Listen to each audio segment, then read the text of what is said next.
So, mag-unboxing po tayo, sample. Oop! Ano to? Ito po.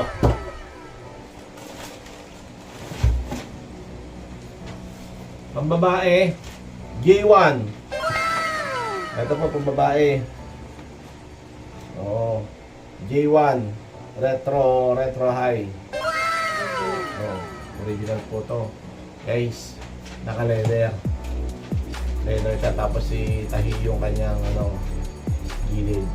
Alam niyo naman pag Jordan ang pinag-uusapan, ano to iconic. Iconic, popular, ano ba, famous, yung mga ganyan talagang makatulo laway kapag ito pinag-usapan sa presyo pa lang. Ito pang babae to. Ito may-ari na to. May-ari na nito. Siyempre, parang nga may-ari nito. Si Mrs. dahil nagustuhan niya, sakto rin sa kanya. Yung midsole niya. Oo. Hindi siya puti. Yung midsole. Oh, yung midsole niya, Hindi siya puti. ano siya parang dirty white o cream. Cream. Tapos itong mga swoosh niya, tapos itong mga itong mga part na to, sa upper part, mga side, panay leather po to. Pag naman po kasi pag Jordan mostly talaga synthetic leather. Synthetic leather po to, itong mga nakalagay dito. Yung material sa ginamit. Tapos talagang pure leather siya. Ito yung upper part niya. Tsaka yung insole niya, ang ganda. Yung stability nito, sobra tibay. Yeah. Yung stability niya, breathable pa. May butas no? Mga butas. Ganda details yung niya, yung pinaka niya, outsole niya. Ito ang tawag dito, yung traction niya. Yung traction niya, napaka tibay, no? Sabi yung pattern, no? Yung pinaka details ng pattern niya. Oh, guys, ganda. Pambabae. Sa halagang, sabihin ko ba yung halaga nito? Hindi, dahil nga sale, nakipagbrasuhan tayo dito para makuha natin to. Magkano nakuha to? 4,900. Kulang-kulang 5,000. Pero yung SRP nito, oo, 9,800 ang to. 9,895. Kulang-kulang din yung 10,000 yung pinaka-SRP nito. So nakuha ko lang ng 4,900. Sino hindi makikipagbrasuhan dito? Tapos si Jordan pa. Oh. Inano na nakipagbanggaan ako dito. Sabi ko, sakto to sa asawa ko. Kaya ako kinuha. Eto. Tapos J1. Meron din dito panlalaki.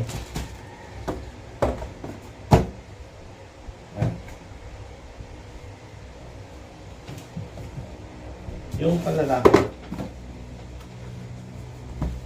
Yan, dyan na lang tayo. Ito naman yung panlalaki. Oop! Jordan 1 mid. So ano ba yung SE? Special edition. Pag sinabing SE, special edition yan. Oh, tapos medyo malabo na mata ko Ayun, ang kanyang combination color niya, white, amber, ano to? Magic. May blank triple. Ayan. So, tinan natin, size 9. George. Ano pa yung aking Eto, ang ganda na ito, guys. Pang lalaki, size 9. Original to, ha. Hindi tayo nagbebenta dito ng local. O hindi tayo kumukuha ng local, guys. So, tinan nyo yung pagka-leather niya, no. Ayan. Oo. Solid talaga yan. Pagkaganda na ito. Ayan. Ito, guys. Kaso may may-ari na nito. Kasi nga, mura ko nakuha, mura ko rin ibibigay. So, ganun lang din naman yun eh. Hindi tayo umaangkat ng, ng mahal. Kaya mas maganda talaga yung makukuha ko ng mas mura. Yan, para maibigay ko rin ng mas mura. Baga, parang lang din yun eh. Parang yung pasabay. Tol, ibili mo ako na ito. Parang handling fee lang. Ayan, oo. Parang handling fee lang ibabayaran. Yan, ang ganda niyan. Panalong panalo to. Oh. Yan. G1. May-ari na rin ito.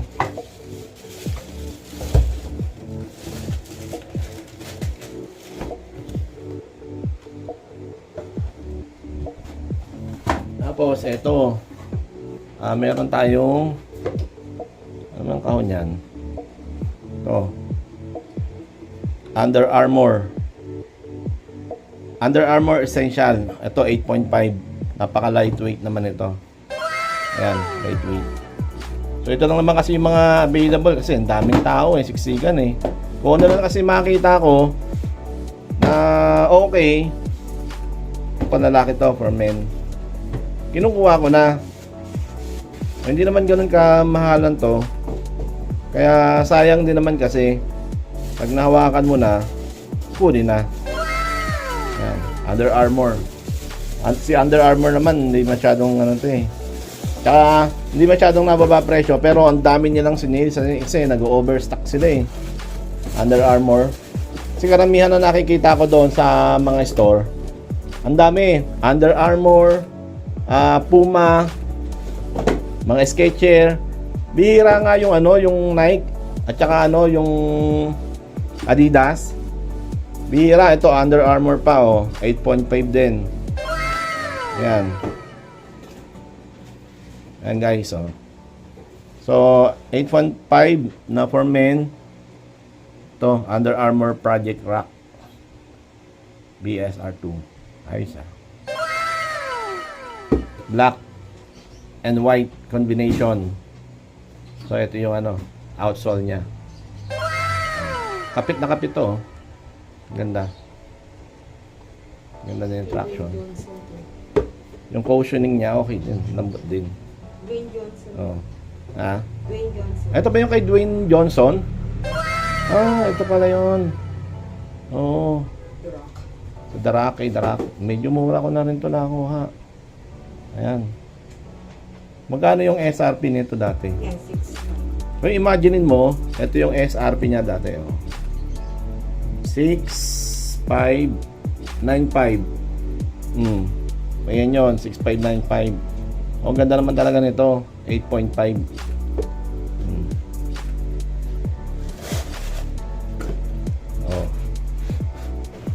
Ano ba?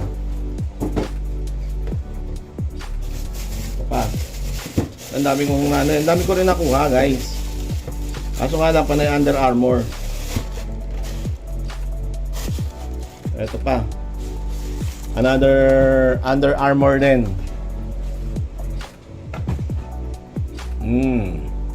HOVR Rise 4.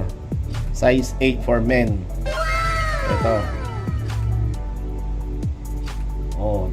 Ito pa. Dating 5,395. So, ito yon, ito. Dating 5,395. Yan. So, medyo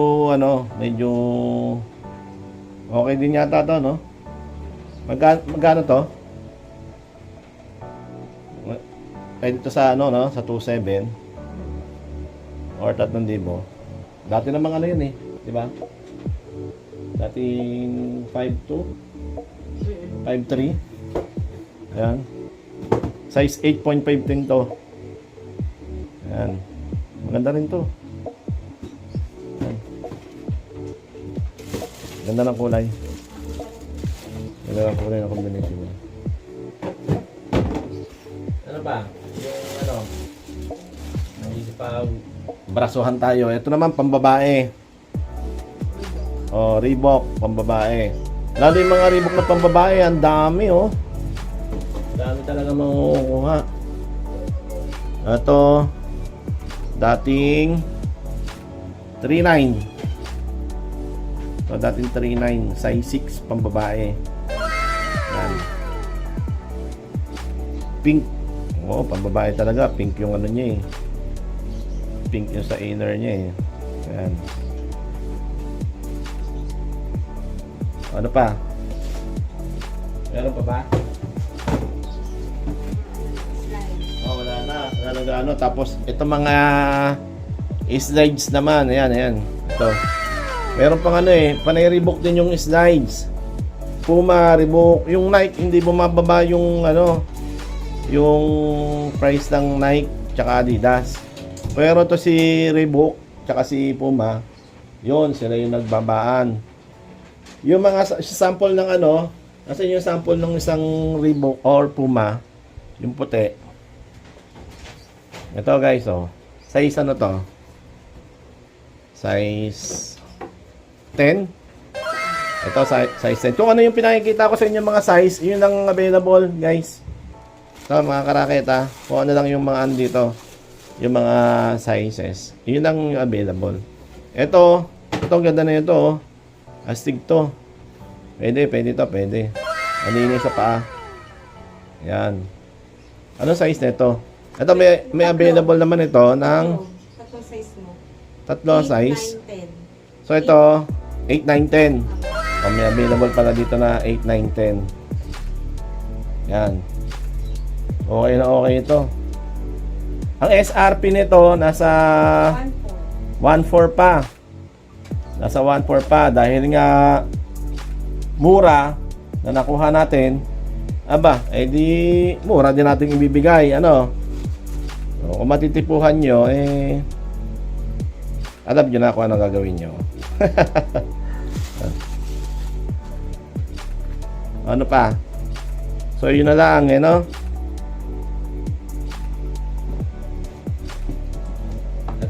Ito naman, Reebok. Ang original tong size na to, guys, ha?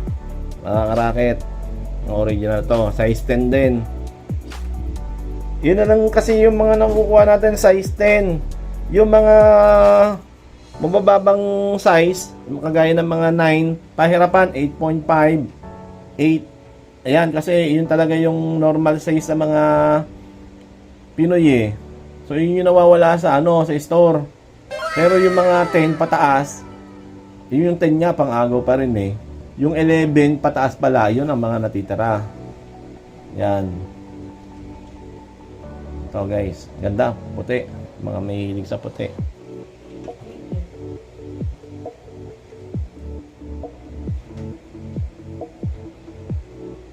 Meron din dito, kulay ano ba to? Ano naman to eh, size ano to? Size 9? Ano mata ko, size 10. 9. Size 9. Ito, 9 din. size 9 din. Pero ba parang ano? Kasi sa paa ng mga 10. Unisex to, guys. Pwede sa pambabae, pwede sa panlalaki. Pero malaki na to sa pambabae. May malalaki talaga yung paa. Panlalaki, yan. Malinis ang side sa to. Meron pa tayong camouflage. Yan. Ito, size ano to? Ito, marami kumuha sa akin ito eh, size 10. Ano to? Reebok pala to. So ito, Reebok din. Ito naman, size 9. Mura na lang yun guys, mura na lang yung size. Ito, ito pa isa. Size 8 naman to, size 8. Yung talaga yan, okay ba talaga yung ano niya? Yung left and right niya. Yan. Diba?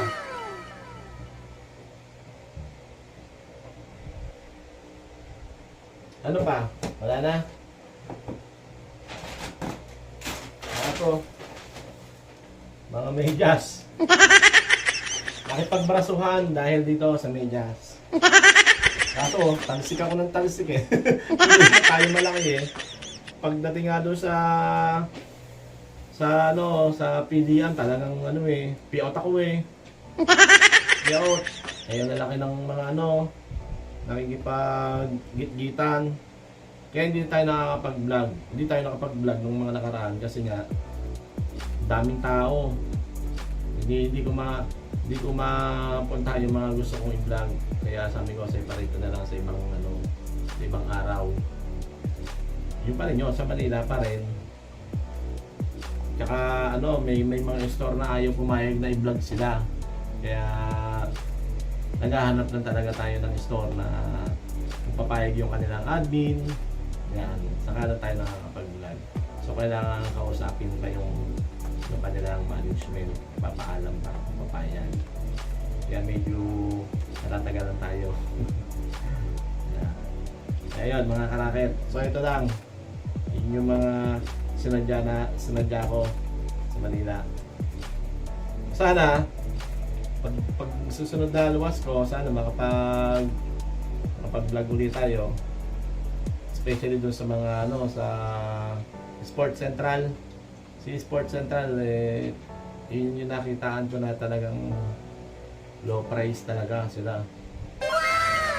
Kaso yung ibang Sports Central medyo malayo. Ang medyo malapit sa atin dito sa area ng Laguna is sa Muntinlupa. Guys, puntahan nyo doon. The best doon sa Hypermart, SM Hypermart. Malapit lang. Sakay ka lang ng bus, diretsuhan na yon. Baba ka lang ng ano, ng Robinsons dito sa may San Pedro, Pasita, Galleria. Tapos sakay ka ng jeep papuntang Muntinlupa. So nandun na yung Hypermart. Sa second floor, nandun sila. Sports Central. Lagi doong 70%. Basta 50% na yung pinaka nila. 50% na yung pinaka selected items. Pero yung ibang items din talaga nasa 70%. Merong 30, 40, 60, 70, 80, doon yung mga apparel. Pero sa shoes 50%, 40%. At least malaki na yung discount. Ayan. Pasyalan nyo yun, guys. Tapos sa Manila naman, yung mga Sports Central din, yung mga pupunta ko. Mas maganda kasi yung may pakikita ko sa vlog na mas mura. Mas mura yung mga napupuntahan natin na spots na pakikita sa inyo, mga karaket. Ito yun ang target ko talaga, mapuntahan yung mga mura. Tapos mapapansin nyo yung vlog natin, iba-ibang content. May sapatos, may hayop, ano po ba, meron pa pong bike, mga burautan, gusto ko rin puntahan yung mga ganun Basta po halo-halo, baka meron nga pagdating ng may mga gulay din makikita ko sa inyo kung magkano yung mga presyo ng mga ganun Ayan. Kasi, kaya po tayo, rakiterong palaboy tayo, taro marakit na rin tayo. May mga sumdero pa nga, di ba? Ipinakikita natin na mas maganda, makita nyo na mura yung pupuntahan natin na mabibilihan nyo kung kayo mapapapunta sa Manila. At dito sa mga area natin, naghahanap din ako ng medyo mura na quality rin naman. Pwedeng gawing negosyo. Sana yun yung makita natin na yung mga gusto magnegosyo na makakaangkat ng mas mura. Yun ang tuturo ko sa ating vlog. Tuturo ko yung location. At ipakikita ko na pwede palang i-negosyo yun. Yung mga bagay na yun. Ano po, mga karakit. Maraming salamat po sa mga patuloy na sumusubaybay sa ating channel. Thank you very much po. At please, subscribe po kayo. Like and share po para po nakikita na rin natin mga karakit na magugustuhan po yung ating video. Okay po, thanks for watching. Thank you. Shoutout nga pala kay Sir Bobby. Sir Bobby Ortega. Sir Bob. Okay, Sir Bob. Peace.